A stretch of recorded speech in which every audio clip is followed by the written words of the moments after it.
Karibu katika sehemu ya 9 na ya mwisho ya simulizi hii nzuri kabisa inayoitwa Mapenzi ya Kukomoana. Tunaanza na tulipoishia sehemu ya 8. Wembamba wa reli, treni inapita. Siku nyingine basi babe, niamini nitakuja tena. Leo lazima uondoke tukiwa kitu kimoja. Kitu kimoja kivipi? Yaani mwili wangu na wako uungane. Maneno hayo yalizidi kunitisha sana mpaka nikawa nakiona kifo kwa macho yangu kulingana na maumbile yake. Nikiwa katika hali hiyo nilimuona akijiandaa kama anahesabu hivi: 1, 2. Na sasa tunaendelea na sehemu ya 9 ya simulizi yetu nzuri. Ile anakuja kuhesabu ya 3 alishuka ghafla, lakini nilimuona, ndipo ilipokwepa kidogo na mpini wake ukajigonga moja kwa moja juu ya godoro lililokuwa limetandikwa shuka jeupe lenye madoa mekundu. Mbona unanifanyia hivi? Unajua niliumia sana, alitamka huku akiangalia mpini wake kama umechubuka. Mimi naogopa, nilimwambia huku kwa mbali nikiwa nimebana kicheko nikikumbuka mpini wake ulivyojigongesha kwenye godoro. Usijali baby, utasikia maumivu yoyote yale, alitamka kisha akanilalia kwa juu huku mdomo wake akiuelekeza kwenye mdomo wangu. Kwa mbali nilihisi harufu kama ya vitunguu saumu hivi, hali iliyonipelekea nijihisi kichefuchefu kwa mbali mpaka nikakwepesha mdomo wangu. Bebe, ina maana unipende? Aliniuliza huku mdomo wake ukizidi kufata mdomo wangu. Kwa nini wasema hivyo? Mbona unakwepesha mdomo? Sijapiga mswaki, hilo tu, haina shida. Kauli hiyo ilinimaliza kabisa mpaka nikatulia kama maji ya mtungi. Taratibu huku vinyweleo vya kifua chake vikigusa kwenye mayai yangu kifuani. Mdomo wake uligusana moja kwa moja na mdomo wangu. Kisha akachomoa ulimi. Lakini sikufungua mdomo wangu kwani nilikuwa na kinyaa kabisa. Kwa mshangao mkubwa, mara baada ya kuona sifungui mdomo, aliingiza ulimi wake katikati ya sikio langu la kushoto, kisha akaanza kuzungusha taratibu. Ndipo nilipotamani kumng'ata. Baby, nilitamka huku kwa mbali kijasho kikinitoka. Hakunijibu chochote. Ndipo nami bila kujitambua nilipojikuta nimemshikilia kichwa chake huku nikijihisi hisia kali sana. Aliendelea hivyo hivyo mpaka akanigeuza sikio la kulia huku nikiwa sijielewi kabisa. Hatimaye nikajikuta nimeshafungua mdomo wangu na kuanza kupeana mate. Harufu niliyokuwa naisikia sikuisikia tena. Nilijihisi kuwa kwenye ulimwengu mwingine kabisa huku nikiwa nimefumba macho. Wakati tunafanya hivyo, nilikuwa najiviringisha huku na kule kwa msisimko mkali mithili ya mtu mwenye upele, lakini anaogopa kujikuna. Bila kutarajia, huku nikiwa nimefumba macho, ghafla nilihisi kama nimechomwa na sindano kwenye kitumbua changu, huku kwa ndani nikihisi kitu kizito sana. Mama. Nilipiga kelele na kufumbua macho, ndipo nilipoona damu zinachuruzika huku Diki akiwa amezamisha mpini wake kwenye kitumbua changu. Pole, alitamka huku akizidi kunilalia huku mpini wake ukigusa kwenye ukuta kabisa. Nilijirusha pembeni kidogo, ndipo nilipohisi maumivu makali sana mithili ya kidonda kilichowekewa pilipili. Nilitokwa na machozi huku nikiwa sitaki kumwangalia. Kisha nikaenda bafuni kuoga. Sikumuongelesha chochote kwani nilichukia mno kunitoa usichana wangu, ili hali nilikuwa simpendi kabisa. Baby, umechukia? Kufikia kesho utakuwa sawa, alitamka. Sikumjibu chochote kile. Nilishika mkoba wangu mnamo mida ya jioni huku nikiwa natembea kwa kuchechemea. Kisha nikafungua mlango kuondoka. Baby, mbona hivyo? Tulia, ngoja nikuitie Uber aje akupeleke, alitamka. Kisha akataka kunikumbatia, lakini nilimsukuma kwani nilikuwa na hasira iliyoambatana na maumivu. Nilitoka nje kisha nikatembea kwa kujikaza mpaka barabarani na kupanda bajaji kuelekea nyumbani.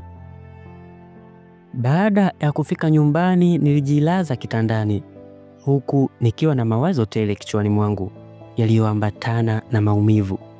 Muda si mrefu Dicky alipiga simu, lakini sikupokea kwani nilikuwa na hasira kwa kila alichonifanyia. Nilipitiwa na usingizi nikaja kuzinduka mida ya saa 7 za usiku. Ndipo nilipokuta missed calls 10 kutoka kwa Dicky. Nilizima simu yangu kisha nikavua nguo na kuvaa night dress. Kesho yake baada ya kuamka Dicky alinitumia message. Kwa nini upokee simu zangu? Nilitamani kutomjibu lakini nikajikuta na mjibu. Una shida gani? Una shida gani na mimi? Jamani baby, kwani shida nini kipenzi changu? Ulichonifanyia jana sijapenda kabisa hata kidogo. Jamani, samahani. Sasa ishatokea, tuendelee na maisha. Kwa nini umeniharibia usichana wangu? Wewe ni mke wangu. Nashukuru kwa kujitunza muda wote kwa ajili yangu, nami nitakupenda milele. Mke wako kivipi? Kilichobaki ni kufunga ndoa, na Mola akijalia nataka ndoa yetu ifungwe mwezini. Lini hiyo? Muda si mrefu. Lakini umenisamehe baby, maana sina amani kabisa. Sina amani kabisa moyoni mwangu. Sio rahisi hivyo. Jamani, nione huruma.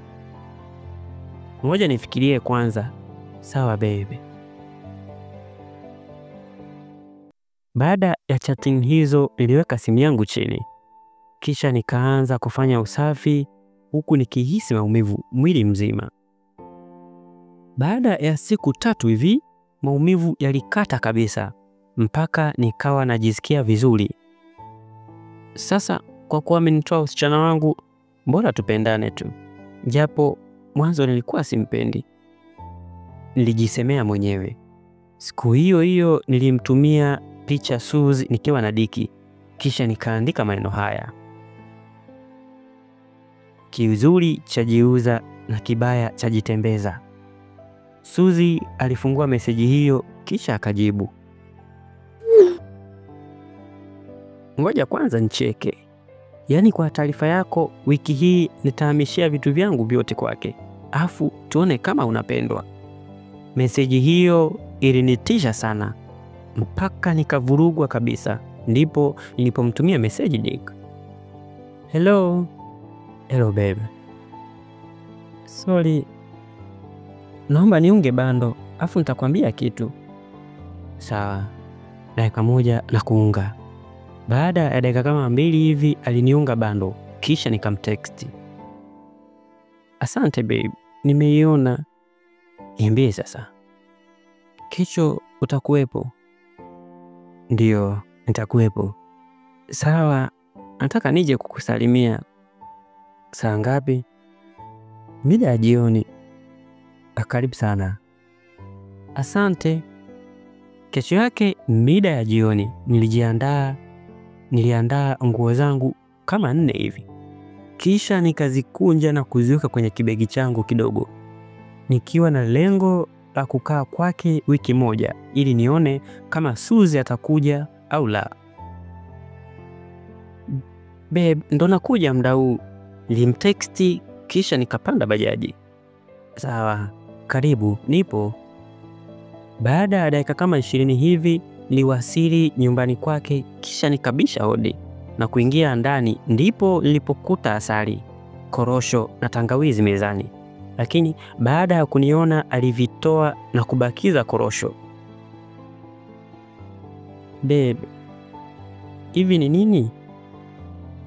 Ni asali. Nilikuwa naitumia maana nilikuwa na mafua siku 2-3 hivi, ila uzuri nimepona. Oh, sawa. Tuliendelea na stori za hapa na pale huku nikijihisi hisia kila nilipomtazama. Ilipofika mida ya saa 2 ya usiku alinifuatia chakula kisha tukala. Leo si utalala huku eh? Aliniuliza huku akiwa ameniwekea mkono wake kwenye mapaja yangu. Ngoja niangalie kama itawezekana, nilimjibu. Kwenye mida ya saa 3 hivi usiku nilijihisi kulala, ndipo nilipoenda kitandani kisha nikajilaza. Muda huo huo Diki alielekea bafuni huku nikimwona amekumbatia kitu mkononi mwake.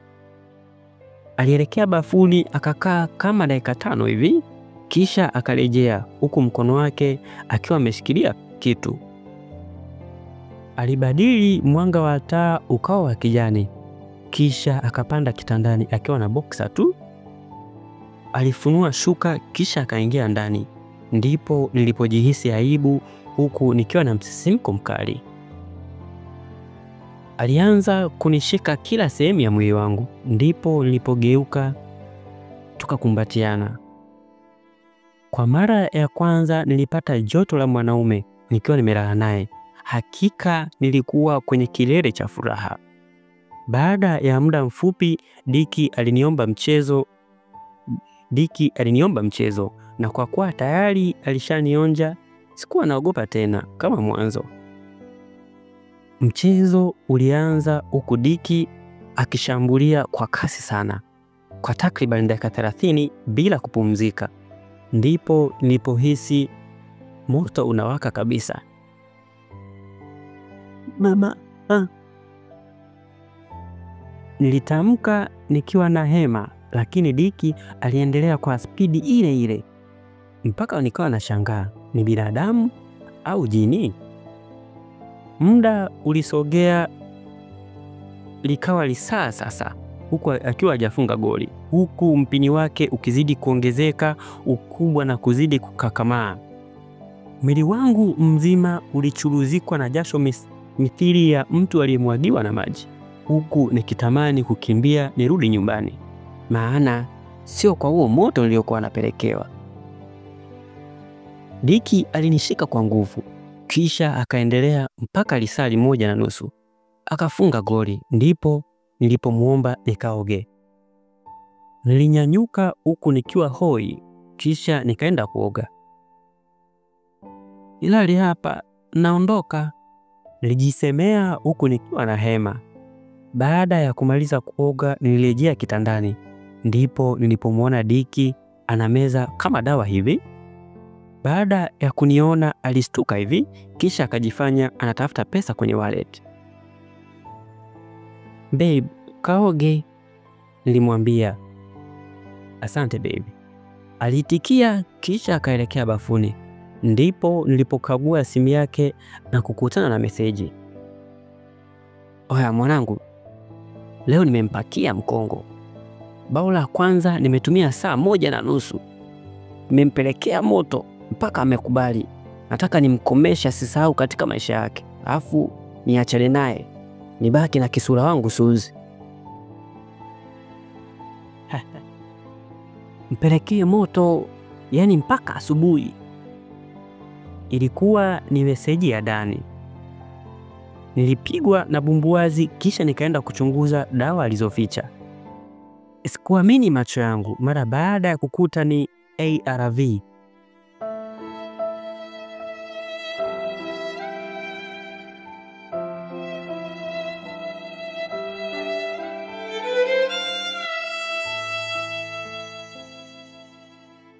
Nilidondoka chini kwa mshtuko mkubwa, kisha nikaangua kilio kikali chumbani humo.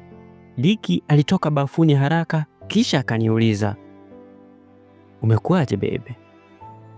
Sikumjibu chochote. Niliendelea kulia huku nikiwa nakiona kifo machoni mwangu.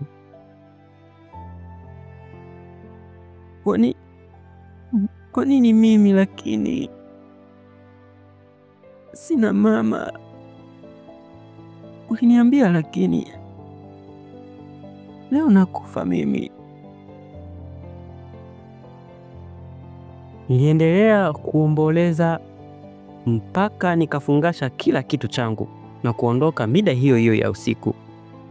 Baada ya kufika nilimblock Dick na Suze, kisha nikaanza kulia kama mtoto mdogo. Nilianza kuishi kwa wasiwasi mkubwa sana mpaka nikakonda na kuanza kushambuliwa na homa za hapa na pale. Niliogopa kwenda hospitali, lakini baadaye nililazimika kwenda. Kisha nikapima virusi vya ukimwi. Ndipo niliposubiri majibu kwa hofu kali sana. Kwa kushangaza, daktari aliniambia niko salama na sina ugonjwa wowote, ila hofu ya mawazo, huku akinisihi nikapime tena baada ya miezi 3. Sikuamini baada ya kufuata maelekezo. Afya yangu ilianza kuimarika na nilipopima nikajikuta salama. Ndipo nilipookoka siku hiyo hiyo na kuapa kutokurudia dhambi maishani mwangu. Maisha ya Dick na Suzy sijui yaliendeleaje, kwani sikutaka hata kusikia chochote mpaka nikahama mkoa. Nikaelekea zangu Tanga Mashewa.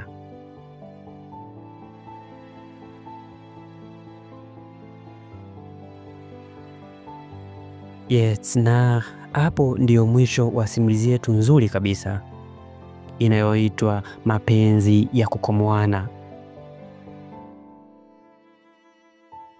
Mwisho wa simulizi hii ni mwanzo wa simulizi nyingine. Kuna simulizi tamu kabisa nimekuandalia, inaitwa Nilizaa na Baba Bahati Mbaya.